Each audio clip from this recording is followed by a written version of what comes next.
خاندان کیا ہے؟ انسان فطرتاً ایک سماجی مخلوق ہے، وہ تنہا زندگی نہیں گزار سکتا۔ انسانی تاریخ کی ابتدا سے ہی لوگ ایک دوسرے کے ساتھ مل کر رہتے آئے ہیں تاکہ حفاظت، محبت اور سہارا حاصل کر سکیں۔ اسی رشتے اور تعلق کے نظام کو ہم خاندان کہتے ہیں۔ خاندان ان لوگوں کا مجموعہ ہوتا ہے جو ایک دوسرے کا خیال رکھتے ہیں، دکھ سکھ میں ساتھ دیتے ہیں اور مل جل کر زندگی گزارتے ہیں۔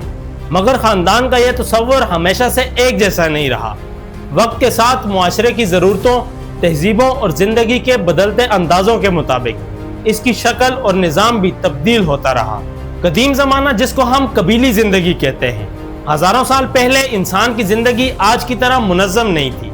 وہ جنگلوں اور کھلی جگہوں میں رہتا تھا، جہاں نہ پکے گھر ہوتے تھے، نہ زمین کی ملکیت اور نہ ہی دولت کا کوئی تصور۔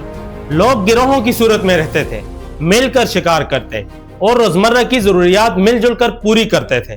اس دور میں ماں کا کردار مرکزی اہمیت رکھتا تھا، کیونکہ بچوں کی پہچان زیادہ تر ماں کے حوالے سے ہوتی تھی۔ اس طرح کے نظام کو میٹریارکل کہا جاتا ہے، یعنی ایسا سماجی نظام جہاں عورت، خاص کر ماں، زیادہ اثر و رسوخ رکھتی تھی۔ فیصلے عام طور پر مل بیٹھ کر کیے جاتے تھے اور کسی ایک شخص کی مکمل حکمرانی نہیں ہوتی تھی۔ پھر جب انسان نے کھیتی باڑی شروع کی اور ایک جگہ مستقل طور پر رہنا شروع ہوا تو زندگی کے انداز تبدیل ہونے لگے۔ زمین، گھر اور اناج جیسے وسیلے ملکیت کی شکل اختیار کر گئے۔ اسی کے ساتھ یہ سوال ابھرنے لگا کہ ان چیزوں کا وارث کون ہوگا۔ یہاں سے باپ کا کردار اور نسلی وراثت کی اہمیت بڑھنے لگی اور خاندانی نظام نے ایک نئی صورت اختیار کرنی شروع کی۔ قبیلی زندگی سے آگے بڑھتے ہوئے انسانی معاشرہ مزید منظم ہوتا گیا۔ جیسے جیسے ملکیت، تجارت اور تہذیبوں نے ترقی کی، ویسے ویسے خاندان کے اندر اختیار کا مرکز بھی تبدیل ہونے لگا۔ جب خاندان کا سربراہ باپ بنا، جس کو ہم پیٹریارکل نظام کہتے ہیں، قدیم مصر، میزوپوٹامیہ اور سندھ وادی کی تہذیبوں میں گھر کا سربراہ عام طور پر باپ یا دادا ہوتا تھا۔ اس کی بات کو قانون کی حیثیت حاصل تھی اور پورا خاندان اس کے فیصلوں کا پابند تھا۔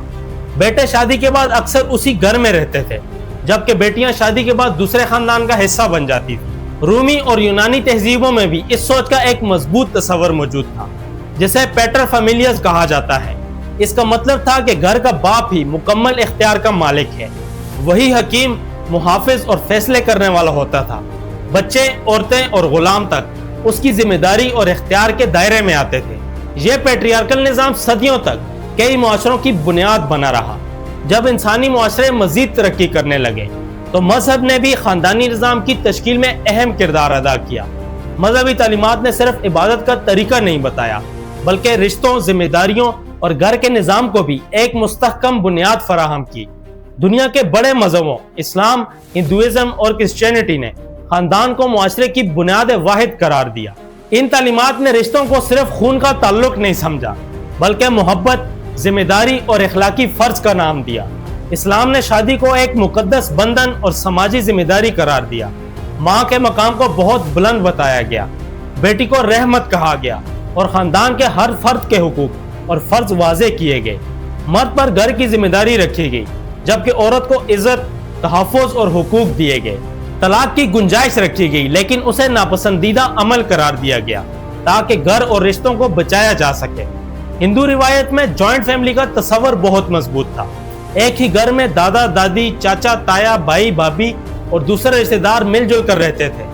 خوشیاں اور غم سب مل کر بانٹتے اور اہم فیصلے اکثر بزرگوں کی مشاورت سے کیے جاتے تھے۔ اس نظام کی خاص بات یہ تھی کہ لوگوں کو تنہائی کا احساس کم ہوتا تھا، کیونکہ مشکل سے مشکل وقت میں بھی پورا خاندان ایک دوسرے کے ساتھ کھڑا نظر آتا تھا۔ جب دنیا میں سائنس، تجارت اور صنعتی ترقی تیز ہوئی تو اس کا اثر صرف معیشت پر نہیں بلکہ خاندانی نظام پر بھی پڑا۔ زندگی کا انداز بدلا، لوگوں کی مصروفیات بڑھی اور گھر کی شکل بھی آہستہ آہستہ تبدیل ہونے لگی۔ 18ویں اور 19ویں صدی میں یورپ میں انڈسٹریل ریولوشن کا آغاز ہوا۔ فیکٹریز اور نئے روزگار کے مواقع پیدا ہوئے، جس کی وجہ سے لوگ گاؤں چھوڑ کر شہروں کی طرف ہجرت کرنے لگے۔ اس تبدیلی نے پورے سانجے خاندانی نظام کو گہری طرح متاثر کیا۔ پہلے جہاں کئی انسان ایک ہی گھر میں رہتے تھے، اب آہستہ آہستہ چھوٹی نیوکلیر فیملیز عام ہونے لگی، یعنی صرف ماں باپ اور بچے۔ اس نئے نظام میں گھر تو چھوٹے ہو گئے، لیکن کئی لوگوں کے نزدیک رشتوں میں محبت بھی کم ہونے لگی۔ دادا دادی اور نانا نانی کی موجودگی، ان کی حکمت اور گھر کی روایتی قربت آہستہ آہستہ کم ہوتی گئی۔ اس دور میں عورتیں بھی فیکٹریز اور دفتروں میں کام کرنے لگی۔ اس سے معاشی طور پر گھر مضبوط ہوئے، مگر گھر کے اندر وقت اور توجہ کی کمی محسوس ہونے لگی۔ بچے اکثر اکیلے رہتے یا ان کی دیکھ بھال دوسرے اداروں کے ذریعے ہونے لگی۔ ایک طرف یہ ترقی اور خود مختاری کا نیا دور تھا، لیکن دوسری طرف کئی لوگوں کو لگنے لگا کہ خاندانی رشتوں کی بنیاد پہلے جیسی مضبوط نہیں رہی۔ پھر 20ویں صدی میں عورتوں نے اپنے حقوق، تعلیم اور برابری کے لیے زوردار تحریکیں چلائیں۔ انہوں نے ووٹ کا حق حاصل کیا، تعلیم اور روزگار کے میدان میں اپنی جگہ بنائی اور معاشرے میں اپنی الگ پہچان قائم کی۔ یہ تبدیلیاں بہت اہم اور ضروری تھیں، کیونکہ انہوں نے عورت کو صرف گھر تک محدود رہنے کے تصور سے باہر نکالا۔ لیکن ان تبدیلیوں کے ساتھ کچھ نئے سماجی مسائل بھی سامنے آئے۔ کئی معاشروں میں طلاق کی شرح بڑھنے لگی اور ایسے گھروں کی تعداد میں اضافہ ہوا جہاں بچے صرف ماں یا صرف باپ کے ساتھ پرورش پانے لگے۔ مغربی معاشروں میں شادی کے بغیر ساتھ رہنے کا رجحان بھی زیادہ نمایاں ہوا۔ اس نے قانونی، اخلاقی اور سماجی سطح پر نئے سوالات پیدا کیے، خاص کر رشتوں کی ذمہ داری اور بچوں کی پرورش کے حوالے سے۔ کچھ لوگوں نے اسے فردی آزادی اور پسند کا حق قرار دیا، جبکہ دوسروں کے نزدیک یہ روایتی خاندانی نظام کے کمزور ہونے کی علامت تھی۔ دونوں نقطۂ نظر میں اپنی جگہ کچھ سچائی موجود تھی۔ پھر 21ویں صدی میں ٹیکنالوجی نے انسانی زندگی کو پہلے سے کہیں زیادہ تیز اور متصل بنا دیا۔ اس تبدیلی کا گہرا اثر گھروں اور رشتوں پر بھی پڑا۔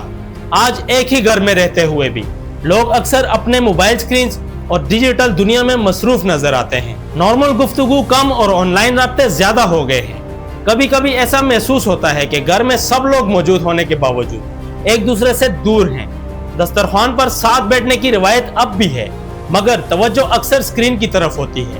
یہ ایک نیا سماجی چیلنج ہے جو پہلے کے دوروں میں موجود نہیں تھا، لیکن ٹیکنالوجی نے فاصلے کم کرنے میں بھی بہت اہم کردار ادا کیا ہے۔ جو افراد تعلیم یا روزگار کے لیے دوسرے ملکوں میں رہتے ہیں، وہ اب ویڈیو کالز اور میسیجنگ کے ذریعے روزانہ اپنے گھر والوں سے رابطے میں رہتے ہیں۔ اس طرح دوری کا احساس پہلے کی نسبت کم ہو گیا ہے۔ نئی نسلیں زیادہ تعلیم یافتہ اور باشعور ہو رہی ہیں۔ وہ بچوں کی بات سنتی ہیں، ان کے جذبات کو اہمیت دیتی ہیں اور گھر کے فیصلے مشورے سے کرنے کو بہتر سمجھتی ہیں۔ آج کئی گھروں میں میاں بیوی مل کر ذمہ داریاں نبھاتے ہیں اور ماں باپ بچوں کی رائے کو بھی اہمیت دیتے ہیں۔ یہ باہمی عزت، گفتگو اور برابری پر مبنی سوچ ایک صحت مند سماجی تبدیلی کی نشانی سمجھی جاتی ہے۔ دنیا بھر میں خاندانی نظام مختلف اندازوں میں بدلتا رہا، لیکن ہر معاشرے نے اپنی تہذیب اور روایت کے مطابق اسے سنبھال کر رکھا۔ پاکستان بھی ان معاشروں میں شامل ہے جہاں خاندان صرف رشتوں کا نام نہیں بلکہ ایک مضبوط سماجی سہارا سمجھا جاتا ہے۔ پاکستان میں آج بھی سانجہ خاندان کی روایت کافی حد تک زندہ ہے۔ ایک ہی گھر میں یا ایک دوسرے کے قریب رہنا عام بات سمجھی جاتی ہے۔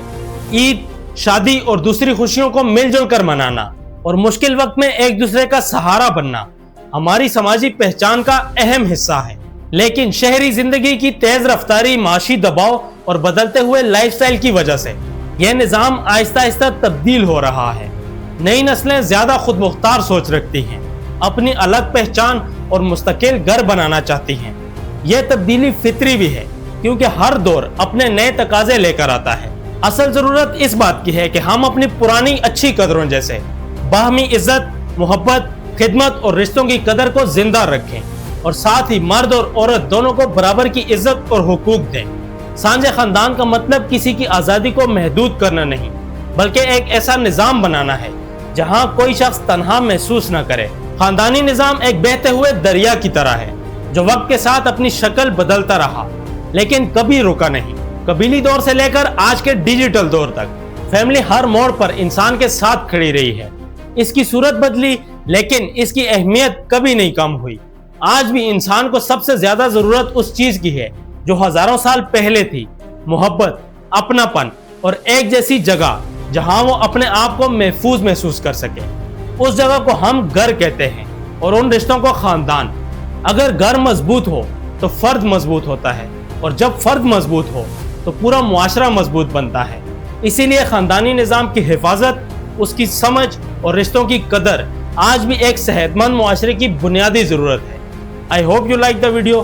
Thanks for watching. See you in the next one.